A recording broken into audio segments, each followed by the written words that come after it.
I would be willing to bet that most of you guys have played The Witcher 3, but I would also be willing to bet that most of you guys have not finished the game and seen credits. Because if you look up the global achievements on Steam, you will see that only 22% of all PC players have ever beaten the game.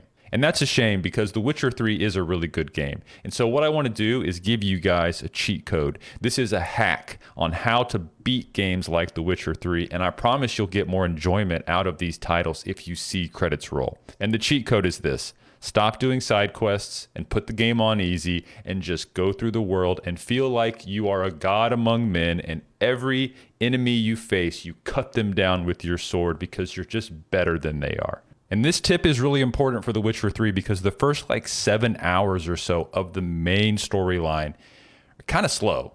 It's not really going to grab your attention. CD Projekt Red doesn't really know how to do that. They're just kind of like, here you go, here's a nice slow burn for the first 12 hours. And you're just kind of like, all right, well, I just killed this dead baby with the Baron. When do things get good? And they're like, oh, they're good right now.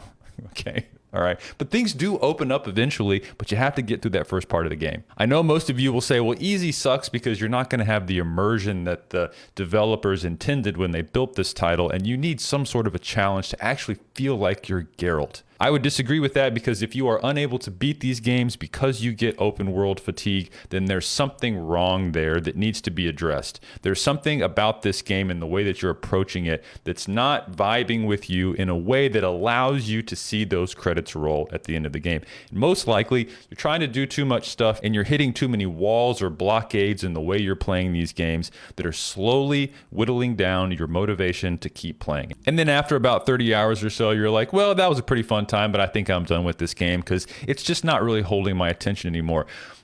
But that's because you're not playing the game the way that you're really kind of supposed to play it, which is you are ignoring the narrative component of a single player narrative focused game. You're just kind of off piddling around doing your own thing. There are only so many big game hunts that you can go on in Red Dead Redemption 2 before you lose enthusiasm for playing that game. And then you're going to put it down because you feel like, all right, well, that was fun. I got my money's worth out of that. But you will miss out on Arthur's tale and the adventure that he goes on and the conclusion of his story. And I think by not finishing big open world games that have a lot of love and attention and care that went into the narrative of these titles, I think that screws up a lot of y'all's ability to accurately judge the quality of open world narrative-based titles.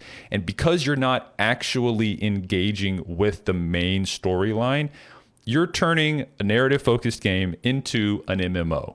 And the more often that you guys don't finish these games and you buy open world slop, I would make the argument that consumer behavior like that is pushing open world slop, stuff to do, MMO light type of games. And I don't think those are very good. And that's not very good for single player gaming long term. I'm not trying to lecture you guys here on what you're supposed to do, but I would encourage you to beat the games that you start. And I think if you do that by setting these titles to easy and just focusing on the main storyline, you will see credits roll, you will have this sense of accomplishment and completion when you finish these games, and it will allow you to judge the quality of all subsequent titles that you play way better. And I think that's better for gaming as a whole for everyone.